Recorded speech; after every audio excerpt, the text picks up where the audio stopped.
भक्ति नहीं सम्मान एकी आसिला बेला प्रभु को नाम को ए माने आज भावंती अपमान करी कुहंती केते नाना ढंगरे नाई भय टिके तांकर एकी जुग हेला रे श्रीक्षेत्र महाराजा है तुम्हें विचार कर अत्याचारी महापापी को तुम्हें निया खबर आहे त्रिभुवन साहिए तुम्हें आसोलाई अन्यायी अधर्मी मानकू प्रभु दिया टंगेई ब्राह्मण मानक अपहास करते अटहास्य करुँचे भगवान को भी आजिकल तो पछरे पकई देना। अच्छा मत कहतु आज आम राम राज्य करने बाहरीचे ये राम राज्यटा रामंकर पाठ तो क्या मध्यम आसी पहुँची जिते मुगल मान शासन करुले संपूर्ण लोप करदेले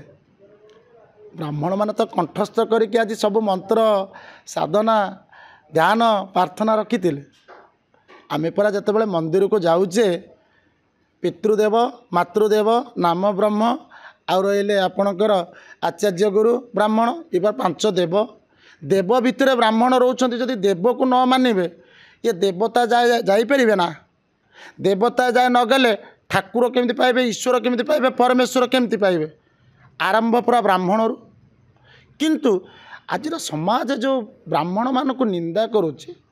किसी व्यक्ति विशेष से माने लोभासक्त होई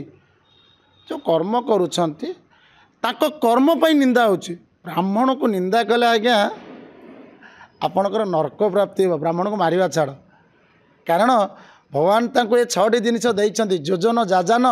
दान प्रतिग्रह अध्ययन अध्यापन आज्ञा 6टी जिनिस छाड़देले मनीष जीवन वृथा हो तेणु कथार अच्छी गो सेवा ब्राह्मण को करुथिले दान नवग्रह तेबे जाई हेबेटी प्रसन्न ए शरीर जो नवग्रह अच्छी तांको प्रसन्न करने हेले गोमाता और ब्राह्मण देवता बुझिपारती ब्राह्मण देवता आउ गोमाता ए दी जन को जदि प्रसन्न नहींथिबे तुम शरीर नवग्रह केबे ठीक रहिबो नहीं प्रसन्न हेबे नहीं तेणु आज समाज तो लोक मैंने जगन्नाथ रामचंद्र जेकोसी ना को तो से विश्वास ही करूना नहीं भक्ति नहीं सम्मान एकी आसिला बेला प्रभु को नाम को ए माने आज भावंती अपमान करी कुहंती केते नाना ढंगरे नाई भय टिके तांकर एकी जुग हेला रे श्रीक्षेत्र महाराजा है तुम्हें विचार कर अत्याचारी महापापी को तुम्हें निया खबर आहे त्रिभुवन साहिए तुम्हें आसोलाई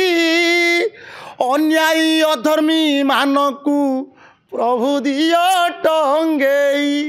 विधिर विधान से प्रभुंकर विचार प्रभु जहाँ करेंगे ब्राह्मण को निंदा करंतु नाम ब्रह्म को निंदा करंतु भगवान नहीं बोले जोटा कहते गुरुजन को भी आप आजिकल देखिथे पितामाता को नहीं छाड़ दौंत कौटी कहले बाहर मुझे आज गोटे जन वृद्धाश्रम मत मत आज आसुली मत कहले बाबा आपणकर मो गीत गुड़ा देखे बहुत भल लगे आप भारी पितामाता को सम्मान दौंती आउ पितामाता कौन भगवान कहले पितामाता भगवान मुझे आपको बहुत थर कही सी आमको धाम देला तापट दे आसिले ना ना हाँ कौन एमती समत तो करूँ सी कौन अधिकाटा कले कहले अच्छा तुम्हें सेड़ा कि तुम्हें भावनी मुझे खाली तुमको कहूँ मुझे तुमको 5 लाख टंका देली आ 20 वर्ष पर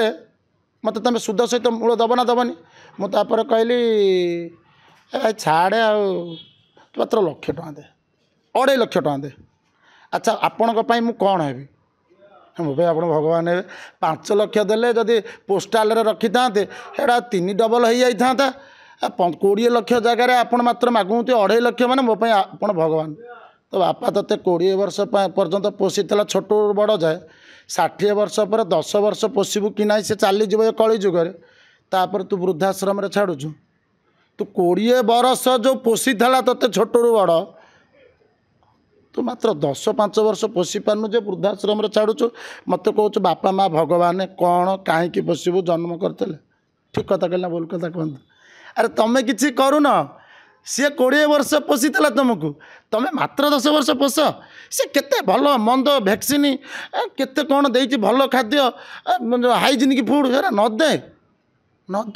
ଅଳ୍ପ କିଛି ଦେଇକି ତା ପେଟଟାକୁ ପୁରେଇକି ରଖ। 20 ବର୍ଷ ଜାଗାରେ 10 ବର୍ଷ ବଞ୍ଚେଇକି ରଖ। 70 ହେଲେ କିଏ କାହାର? ଏତିକି ଅନୁରୋଧ। ତମେ ବାପା ମାଆଙ୍କର କିଛି ବଡ଼ କର୍ମ କରୁନ, କେବଳ ସିଏ ଏତେ ଦିନ କରିଥିଲା ତା ଅଧାରୁ ଅଧା କରିକି ତାକୁ ଟିକେ ଭଲରେ ରଖ। ଏତିକି କଲେ ତ ସେ ଆନନ୍ଦ ହେଇଯିବ।